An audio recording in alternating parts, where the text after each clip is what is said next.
байгаа. Сайн байцгаана уу? Люпин цэцгэлсэн байна. За энэ люпины олон нас цэцэг эхний жилээ цэцэглэхгүй 2 дахь жилээсээ цэцгэлээд ингээд өрөө өгнө. За люпинийг тарьсан газар бол ногоо их сайхан ургана. За люпинийг ойр хавьд тарьсан цэцгнүүд бол ерөөсөө дээд зэргийн сайхан ургадаг. Орчиндоо метр карата өөрийнхөө тарьсан газрынхаа ойролцоо одоо бордоо болдог. Тийм сайхан юм зэрлэг ийм сайхан цэцэг байгаа. За тий би энэ люпиныгийн өрийг авч байна. Жил болгон өрөө гараад ирнэ. Одоо энэ Германд болохоор энд хурдны зам дагуулаад ирсэн битүү тарьцсан.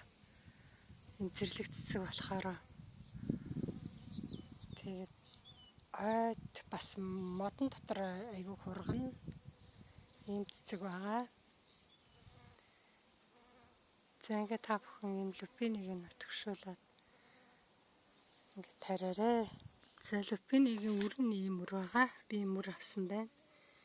Ийм уутан цартай гадуураа тэгээд ингээд задлахад дотроо ийм жижиг ийм өрнүүдтэй ийм олон наст гоё цэцэг байгаа шүү. За ингээд та бүхэнд амжилт хүсье.